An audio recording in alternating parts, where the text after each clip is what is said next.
Good evening, everybody, and welcome back to my channel. I am Abe with MysticGenMara.com, and I am a small town mystic from the middle of Idaho.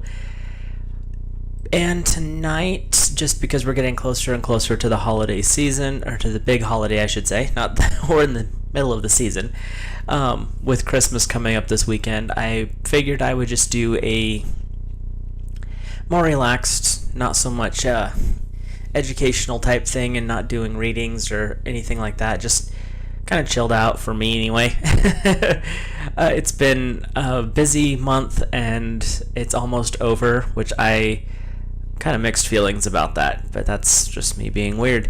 So, but I figured I would do a book review and then maybe chat about some of my favorite growing up Christmas movies and a few of my more grown-up ones, and that just usually means something horror related because it's kind of my side curiosity, as I love watching and reading horror stuff because it gives such a different insight into the human psyche. Like, you can make somebody through words on paper have this great imagined terror in your mind, and it's kind of fascinating for me. So but I will definitely give you the heads up before I go that direction. But to start with, we will go over a quick book review. And I kind of got turned on to this book by accident, honestly. Sorry. And I picked this book up at a used book sale, which is a horrible place for me to go because I always spend too much money. But one of the libraries, they do a bag sale on the last day of their sale, so you go in, you spend like $10 to get a reusable grocery bag, and it's like fill that thing up to the top as much as you can fit in it. It's $10. Well, there's been a couple of years where I've gotten 2 and 3 of those, but that's another story. I picked up this book about 4 or 5 years ago. Didn't think much of it, just stuffed it in the bag, could have cared less.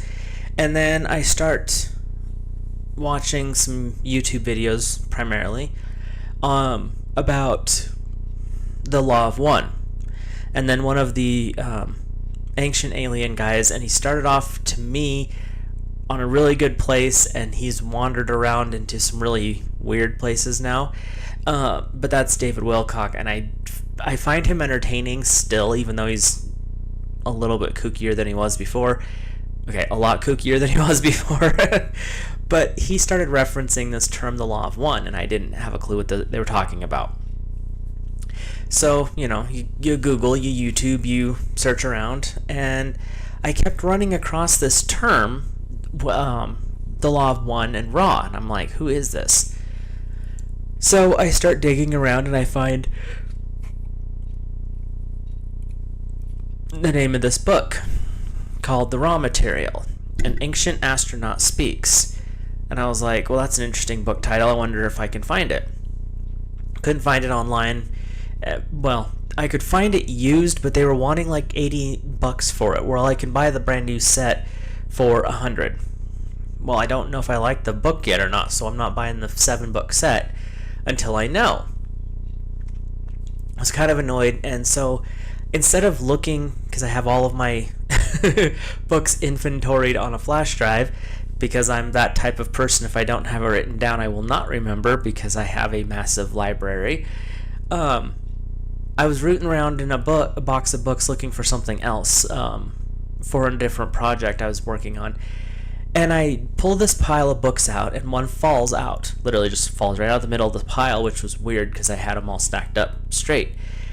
And I set the rest of the books down, and I picked it up, and I about fell over because the book that fell out was the book that I've been looking for and couldn't find online. And obviously I've toted it around for a minute, and it wasn't in the best of shape when I got it, but I toted it around and I have read through it a couple of times now, and it's an interesting book. If you've ever read any of the Seth material, the Jane Roberts work, it's on that I'm sorry, I'm not sure what my deal is tonight. Other than I've been busy in the kitchen all day, and that tends to wear me out.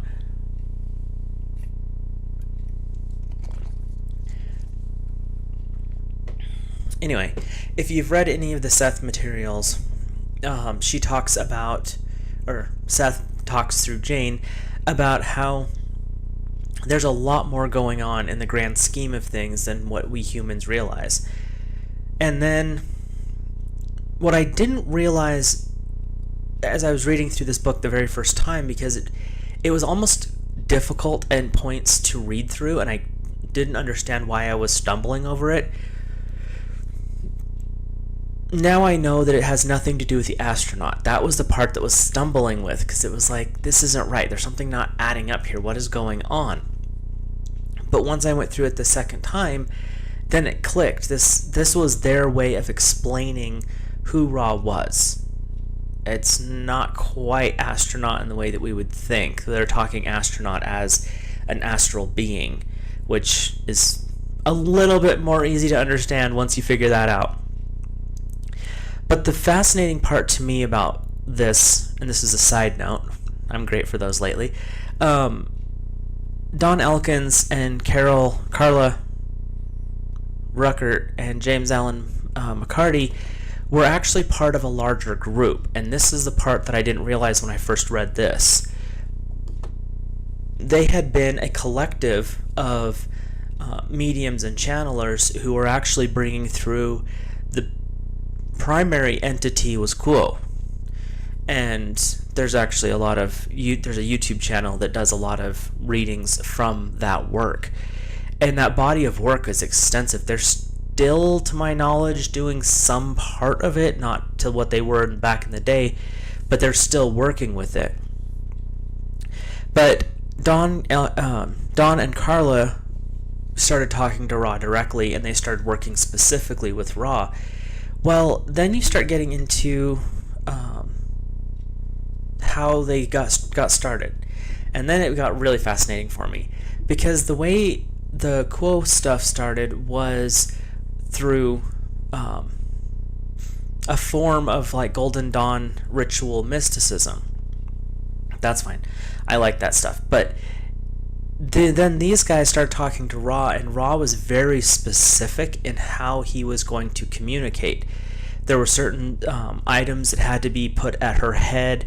Her body had to be placed, because Carla was the primary channel. Her body had to be placed at a very specific location, directionally. And like on the table, there had to be a Bible, and it had to be open to a certain page. It had to be fresh water, and it couldn't be like tap water. It had to be well or spring, something like that.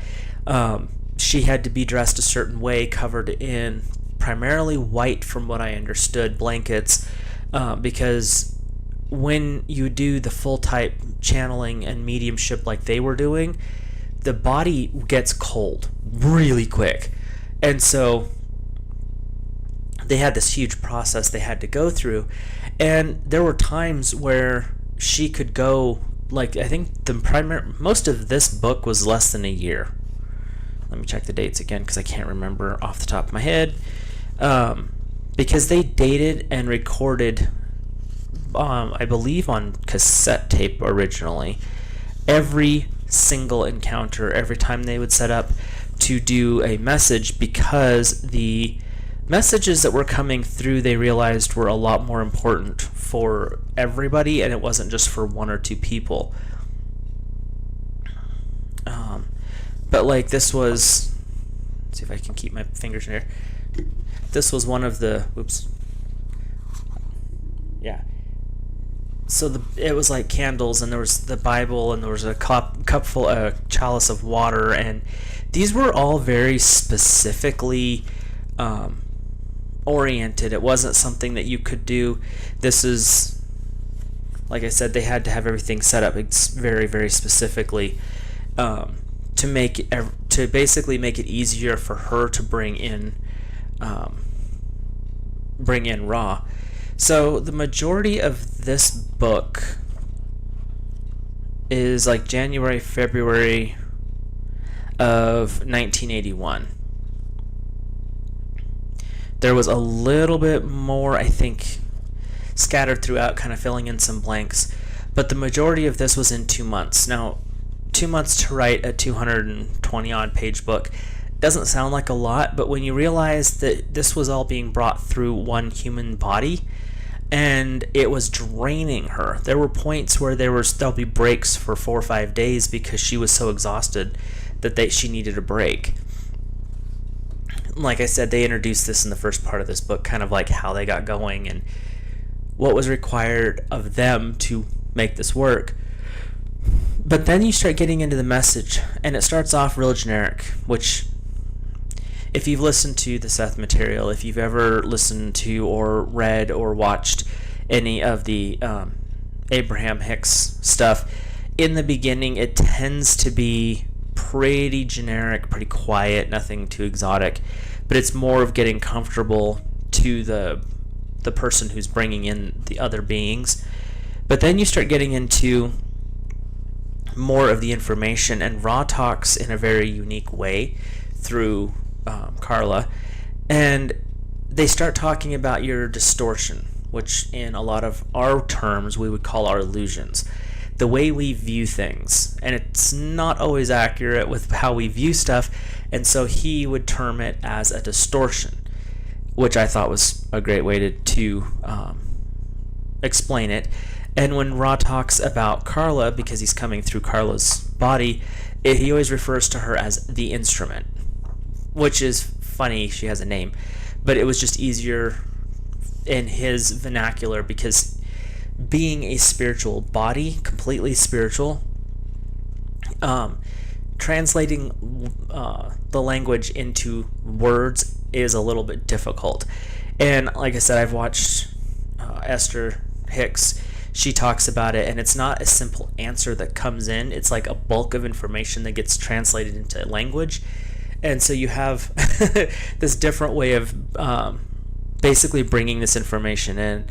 But it was interesting because in this one, and I didn't mark it like a ding-dong, sorry, they talk about the different rays, the rays of energy that come from the heart of the Creator.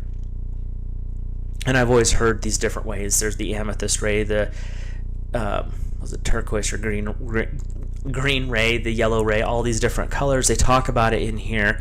They also talk about why there were pyramids in different places, why we are shifting from different densities, because within each density, and this is where I started getting a bit more understanding of this, we have multiple dimensional frequencies.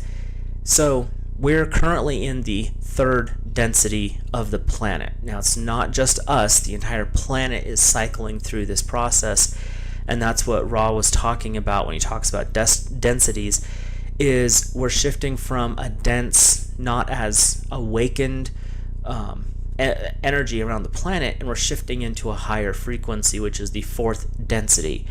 But within the density that we're in, which is the third, we have dimensional frequencies that we can exist through. And you've heard me talk about we're adjusting into higher frequencies, and you'll hear other people talk about we're in a process of the fourth dimension right now. We're shifting into the fifth because we're shifting into a higher conscious frequency. And we can do that while we're still conscious here, like alive right now.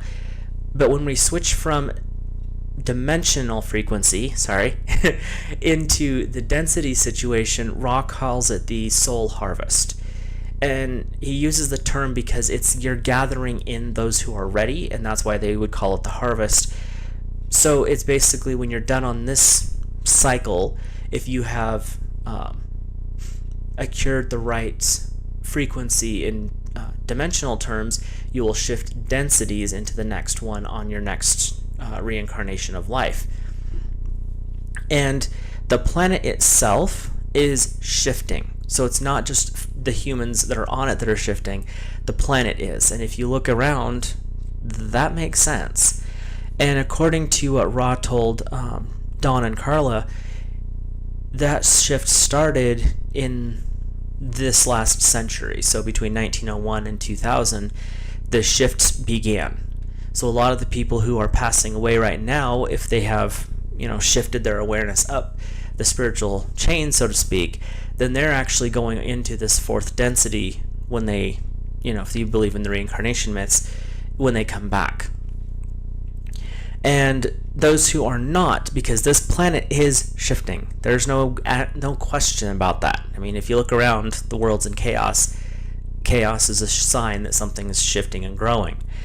And those who haven't shifted into those higher frequencies, haven't accepted a more spiritual aspect overall to their life, when they pass and they are basically brought back, they're not going to be on the Earth planet anymore. They're going to be on another third density planet, because our planet is going to be shifting completely out of third into fourth density, which is going to change a lot of basically how life goes on here. And what I thought was fascinating as I was reading through this, there was so many different points where it was like,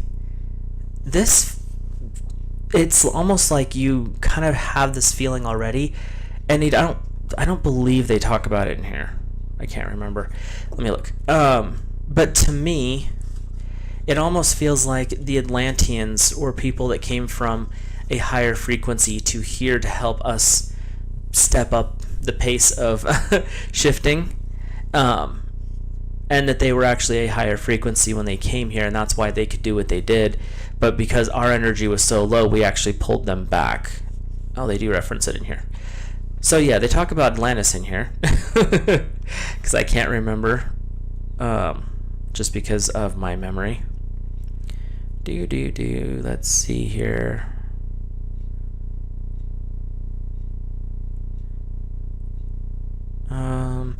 He also references the planet Mars as the planet Maldek, or Maldek, which is interesting because there's actually a Babylonian or Sumerian deity named Marduk, which is very similar to that. But he talks about here the societal complex that we would know as Atlantis that gained technological information and used it without care for the preservation of their sphere. So he's saying that Atlantis was actually Mars, and that Mars and Earth had traveled back and forth, and then Atlantis kind of blew itself up, which is why there looks like there might be something that may have been alive on Mars at some point, but not at the moment. And that's kind of the way he talks about it, Ra does. And they talk about this experience being as far as 500,000 years ago. The time frames to me are always a little bit weird, because we don't know exactly how long our race has been on this planet, and we don't know who was here before. So we have the current creation that we're cycling through, but there's not a good exact date as far as when that began. And there's no reference, because it was obviously destroyed and we're not supposed to know about it, what was here before that. Because even in the Bible it talks about the earth was without form and void. But it talks about something was here, just didn't have anything on it. So that's that's my little opinion there. But overall, if you don't mind, like I said, the way it's written is a little bit difficult to process at times, just because it's written with question answers. Let me see if I can find a short one here. Like this one from, I'll give you the actual date so you can look it up if you choose. Session 19, February 8th, 1981. Questioner, which was Dawn. Then, through free will with some time within the third density experience, the path splits and the entity consciously chooses, or he probably doesn't consciously choose. Does this entity consciously choose the path of the initial splitting point? That's the question. Then Ra responds, I am Ra. We speak in generalities, which is dangerous for always inaccurate. However, we realize you look for overviews, so we will eliminate anomalies and speak of majorities. The majority of third density beings is far along the chosen path before the realization of that path becomes conscious. So the way they have written this book, it's you're reading an interview basically, but it is in such complex, convoluted at times language that it's just, there were points where I would find myself reading out loud, like whispering it to myself, and I don't usually do that. Now, when I'm home alone, I read quietly, because there's no reason to read out loud. But this book, I caught myself more than once reading out loud because I couldn't. The way they talk, the way that they process questions back and forth was so uncommon to me. Let me see if I can find information about the rays, because that was another one where they totally went weird with the phrasing. 144. It's a really good book, don't get me wrong, and I want to eventually get the rest of the series because like I said, somehow stumbled across the first book, and one of my friends in the spiritual community, she's like, well, apparently it was your time to have the book, and that's why it popped out, which I'm not doubting, because it was weird that it just showed up like it did. So, where did that go? And they talk about God as the one infinite. That's where you get the concept of the law of one. This is the law of God himself, and that's what these different entities that were coming in were trying to explain over the years, is that we all are basically worshiping the same person. It's just what face we're picking up. So this is where he's starting to explain the light concept. So this is Ra. It says, if you will the one infinite, you have no picture. Thus the process begins. Love creating light, becoming love light, streams into the planetary sphere according to the electromagnetic web of points or nexi of entrance. These streamings are available to the individual who, like the planet, is a web of electromagnetic energy fields with points or nexi of entrance. And so it's basically saying the rays from the divine have to filter through our planet, our galaxy, our planet, and then through our own auric field before they can even get into us. And where'd the colors go? There's a section here. He talks a little bit more about the colors if I can find it. But then and this is stuff that always made me kind of chuckle. He randomly brings in Kabbalah, like out of the blue. He's asking about how does the individual go about balancing himself, and Ra responds, the first balancing is that of Malkuth, or earth, which is in Kabbalah the root, the bottom of the tree of life, and the vibratory energy complex called the red ray complex, which the bottom ray is the red ray. It's the lowest frequency in this alignment. And then you have to understand each of these energy rays to be able to understand and work through the next one. And a simple blockage can really stir things up. But then they go through the orange ray complex, and then that one has to go through it, and he explains what that ray works with. And then you have to work through the blockages that are tied to the yellow ray, the green ray, the blue ray, the indigo ray, which is your third eye area. And then, let's see, they have a spot on here that talk about the top, and I'm missing it somewhere.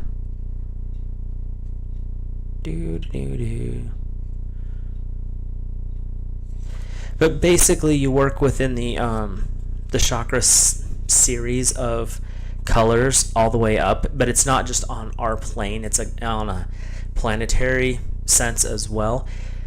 And I think that was another fun part about this book, was they weren't just talking about the individual. They were talking about the individual and how our shifting affects the planet, and the planet's shifting affects us, and it's really about, like, we're all in it on this planet together, but only some of us are paying attention. And the number of those paying attention grows by the week. And that's what he was talking about back in 81, is that each and every day, the people who are paying attention the number is growing, and back in 81 he references that number will start to become an exponential, like snowball down a hill, and more people will wake up. There's going to come a point, according to this first book, where those who are paying attention and awake and ready to shift will completely split. Like if you look around the world right now, you see this huge shift in people. There's those that are like, something's not right here. The ones everyone used to would call the conspiracy theorists, even if they were quiet about it. They're now more vocal, and they're now more like, something's not right here. Something is happening. The planet itself is acting weird. People are acting weird. But this was, like I said, not so much predicted, but explained over 40 years ago. I want to say 30, but I know better. Anyway, but that's a part that, to me, that was fascinating, and why I would like to eventually get into more of the books. And there are a lot of people online that talk about the Law of One. I just lost the guy's name. He does a lot of interviews, and he's really a spiritual person. If I can find his name real quick. And I literally just watched one of his episodes this morning because I was cooking. Got invited to a Christmas dinner on Sunday, and so I was going to bring something because I don't like showing up empty-handed. So I was cooking today, and while I was doing that, I was listening to this other guy, and I can't remember his name. Aaron Abke is another YouTuber who talks about the Law of One a lot. Stop. And that's one of the ways that I started to really get drawn into the Law of One, as I was listening to one of his podcasts. It's a clip of his podcast. There's like 20 minutes or something most of the time. But he talks about the Law of One a lot, and it's, like I said, it's fascinating, and I wanted to read the first book, and then I kind of got addicted. Where did he go? No.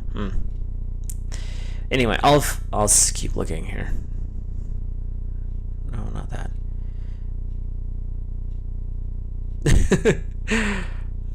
Sorry guys, my brain is not wanting to work with me right now, and so I can't remember what this guy's name is.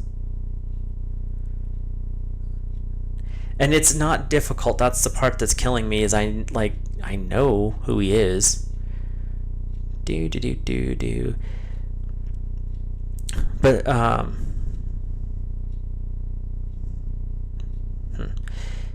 think his name's Steve something or another.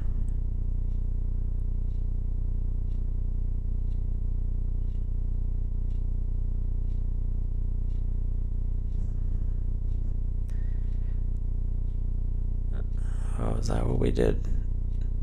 No.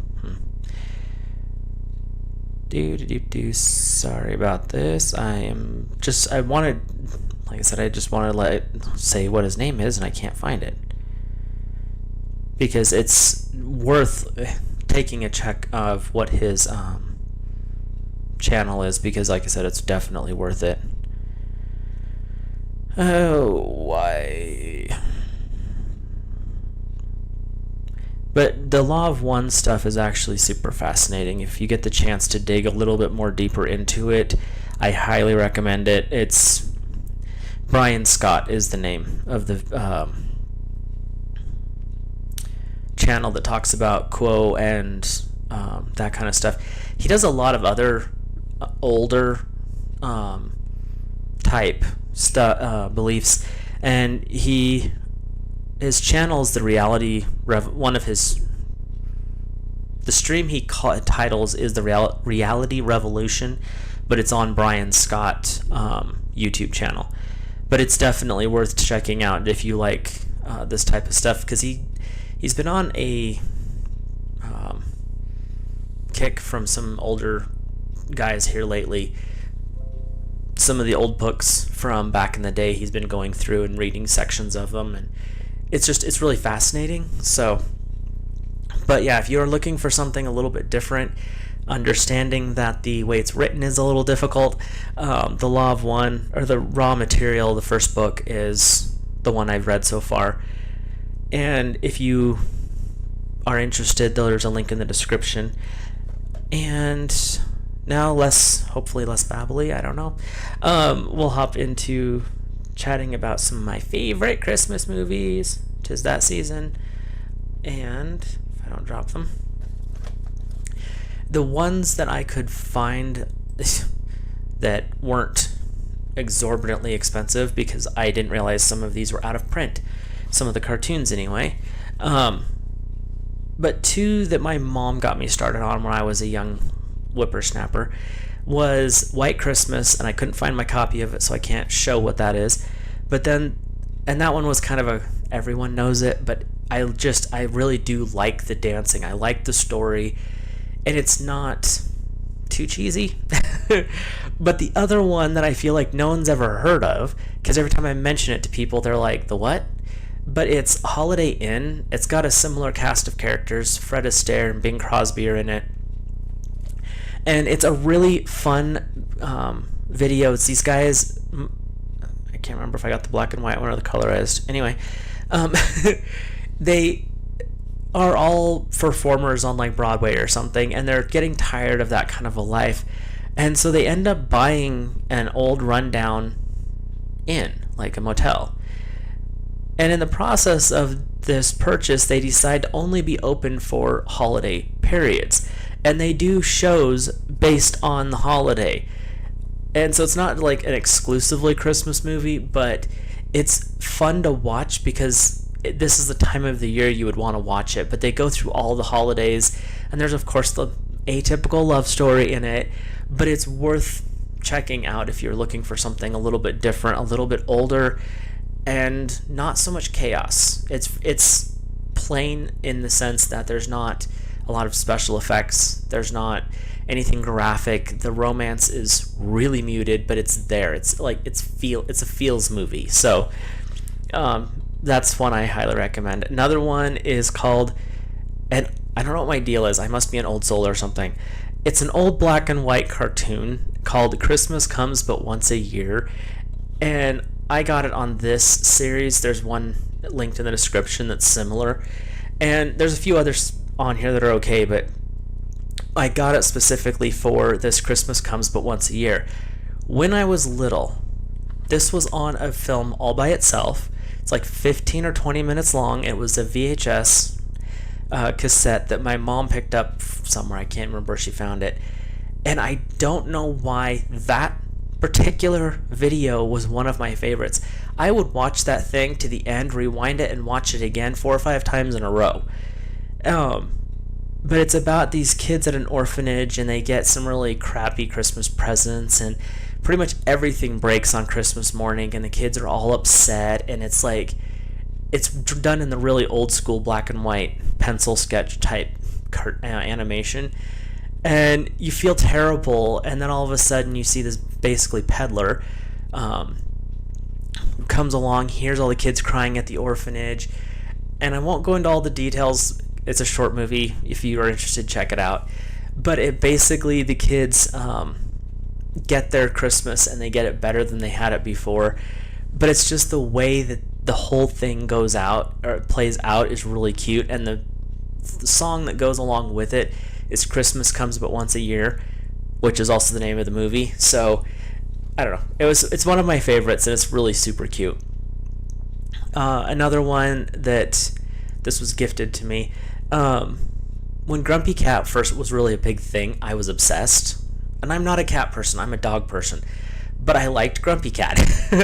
So Grumpy Cat's Worst Christmas is actually super funny. Like, Grumpy Cat saves the day, and she does it in a very morose and I guess we're doing this type way, total teenage attitude type thing. But it's a fun family-based film. And then I have a little bit of an obsession with one particular story from Christmas. I'll let you guess which one that might be. Like, I have these, and then I have a whole bunch of live action Christmas carols. I've got the BBC, the Patrick Stewart, I've got one other one somewhere.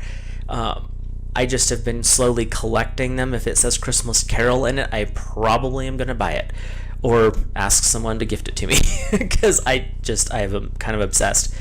But Bah Humduck is the Looney Tunes version, and if you like the old school Looney Tunes, hitting people with hammers and things like that in the cartoons, that's that type of film the whole thing is, and poor Daffy is the brunt of everyone's joke. It's great.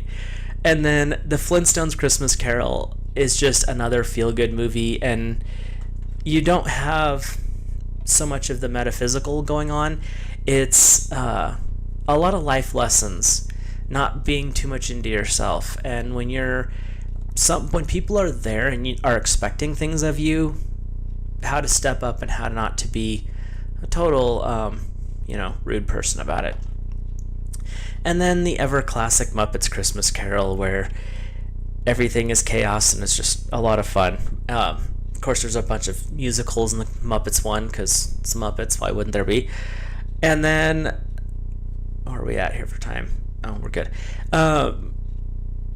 This is another one. We had it on VHS growing up, and I just, again, obsessed. I only watch them at Christmas. Like December 1st, they come out of storage. They each get watched once, except for Christmas comes but once a year. And then they go back in storage, and I don't watch them again until the next year. But it's the original Christmas classics. And this one, there's different sets, and they all have almost the same movies, but they have different variances. There. This one in particular has Rudolph the Red-Nosed Reindeer, but it's the old stop-motion ones. And then the Santa Claus is Coming to Town, but it's that stop-motion. So it's like the little fuzzy claymation type stuff. But there's also Frosty the Snowman, Frosty Returns, and then this was probably the why I got this particular set. It had Mr. Magoo's Christmas Carol. And then there was the Cricket on the Hearth, which personally not a big fan of.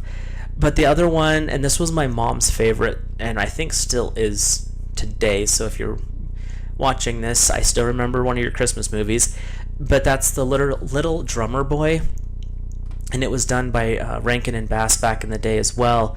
And so it's the stop motion and that same style as Rudolph and Santa Claus is Coming to Town, but it's just such a feel-good movie that I don't know. And there's good family values in all of those old movies like that. That's the reason I'm even really bringing those, kind of focusing on them, is because they have that moral to them. It's amazing. And this particular one, and there's a few of them that have this, there's a holiday music CD. And it's a holiday music CD featuring, and the older generation will know what I'm talking about and know why I love this so much. But it features Burl Ives. And if you don't know who Burl Ives is, you should look him up. Look up his kids' movies. Look him up in the movie Heidi. And look up his singing. He was just kind of, he had some interesting movies that he'd made over his life. But the ones that, to me, that meant the most were some of his Christmas stuff. And then, like, the movie Heidi with Burl Ives. It was so meaningful because he sang all of his own parts, and there was no auto-tune. That was him. And it was kind of this raspy, almost Western style, but there was a lot of heart in his singing, and you could hear it. Like, when you listen to his music, he was putting himself into that music, and it's really beautiful to listen to, so check that out if you get the chance. If you are not into, the more intense, spooky stuff, you can skip right over this part. And I linked, like I said, what I could find that was still in print down below if you're interested in any of these. But we'll start with this one. This one is called A Christmas Horror Story. And like I said, if you're not into spooky stuff, don't pay attention to this one. But it's kind of a Krampus and evil elf crossover thing. The part about it that I didn't even realize until I picked up the movie and I'd watched it the first time, it has William Shatner in it. And he plays a radio DJ. And he DJs, and you'll see him pop up through the whole thing. While his entire town is falling apart and going into chaos, he's DJing. Christmas Eve DJ. And it's an intense cover, but it's, by the end of it, it all kind of boils down to not what you thought it was going to be, and I think that was the reason it was so fun. There's a lot of allusion to the supernatural, but by the end of it, you're like, wait a minute, that's not how that was supposed to turn out at all. And I like that kind of stuff because it makes me laugh. But that one, if you like a little more spooky story, is that one. And then this one is, I believe, the legend comes, I believe, from Germany. And I didn't look it up like a dork, but that's alright, that's me. And one of my friends on Facebook, actually, he's in a relationship with a friend of mine that I've known for well over 20 years. We won't talk about how long. And this is something he's always talked about, and I'm like, what is this? Because the way I was raised and where I was raised, we didn't talk about such things. But it's Krampus, and this particular edition is one of the more fascinating. I have 4 or 5, of course. Oh look, it's something unique and scary. I must collect them all. It's like Pokemon. But this one in particular is, to me, I don't know. I can't really explain why I like this one. Mainly because I feel like this one had a better budget, and I don't think it did. I mean, it was Universal produced, but that doesn't mean much. One of the other ones I have is a complete joke. They literally picked people up that couldn't have passed in a high school play to play the parts, and the acting is horrible. The special effects are a nightmare, to say the least. Nothing good about that movie. I have nothing good. So I'm not recommending that one. But this one, I like the way it turned out. It goes to this whole story, and this grandma who refuses to speak English, she only speaks German. And everybody in the family knows what she's saying, but they are not going to respond to her in that language. And she really has a close connection with her youngest grandson. And there is a drunk aunt in it, which is funny because I can't remember what show she was on. I want to say she has something to do with, she was on it's Charlie Sheen movie or TV series, 2.5 Men. There we go. She's the housekeeper in it, and she's in here. She's the drunk aunt, and it is funny. It is scary. It makes you reevaluate how you feel about people in your life, because everything happens because of one particular action. And I'm not going to say any more than that, because if you're interested, check it out. But only if you like spook stuff. Like I said, that's kind of my way of decompressing, is finding the spook shows. So, but yeah, I hope you guys have an awesome holiday. Merry Christmas to everybody. I'll do videos through the weekend. Just looking at the way my calendar is through the next 3 days, I'm probably just going to have pre-recorded videos, mainly because I'll be busy, and you'll all be busy. And I don't know if I'm going to do another December like this. I may shift it to a different month, just because there's so much going on this month. But I am going to keep up with doing at least one every day, and I hope you guys are enjoying this. At least, give me an idea, shout out, whatever. But I will talk to you later, and have a Merry Christmas. Drive safe and travel safe if you're traveling. And just remember why we're having this season. Just remember all of the important stuff, whether you're a Christian, pagan, fill in the blank. Their season is about rebirth. This season is about appreciating those around you, knowing that the light is coming back and that the darkness is vanquished. So just keep that in mind.